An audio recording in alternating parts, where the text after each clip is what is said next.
Hi, I'm Mitch Gallagher. Welcome to the Sweetwater Minute. This time out, the fourth generation of a popular series of monitors from KRK. Let's get started. Today we're checking out the fourth generation V-series from KRK. Now, these are affordably priced monitors that deliver incredible sound quality. I first had a chance to hear these at the AES show in Los Angeles, and recently I had a chance to listen to them in a much more controlled environment, and I'm really impressed with how these monitors work.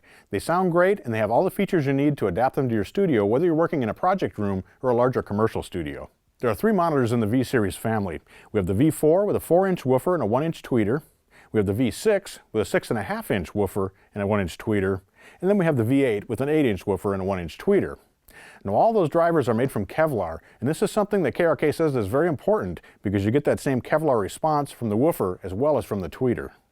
One of the things that KRK was really striving for with these monitors is to make them consistent as you move from the smaller models up to the larger models. So if you're working with one of the V4s, say, in a smaller studio, you go to a larger studio with V8s, it's going to sound consistent to you. All that's really going to change is the amount of bottom end that's available, the bottom end extension. The high end is extremely consistent. In fact, we have the same driver and the same amount of power delivering the top end in all three of these monitors.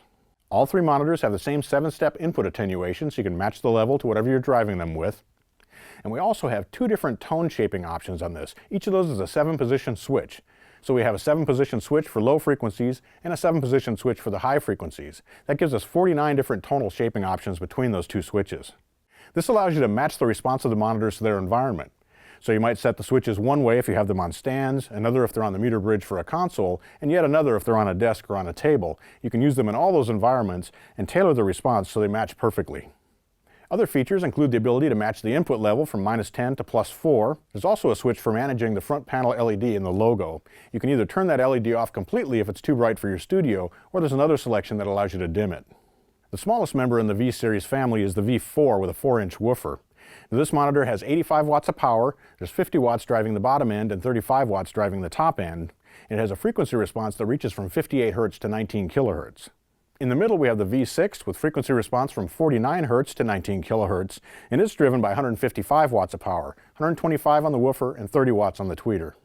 The V8 is the largest of the V-series monitors, and it offers frequency response from 35 Hz to 19 kHz and 230 watts of total power. The V-series monitors are great looking monitors that also sound great, and there's a size to match just about any environment. The V4s work great for compact studios or if you want to take a set of monitors with you from studio to studio. For smaller rooms, for more near-field type applications, the V6 is a great choice. And when you want to have the largest monitor for the most bass extension, the V8 reaches all the way down to 35 Hz. If you're looking for a new set of monitors, I highly encourage you to check out the KRK V-series. These are great sounding monitors, offer excellent response, great dynamics, and a lot of clarity in that mid-range with good bass extension no matter which one you choose. Thanks for joining me for the Sweetwater Minute. I'm Mitch Gallagher.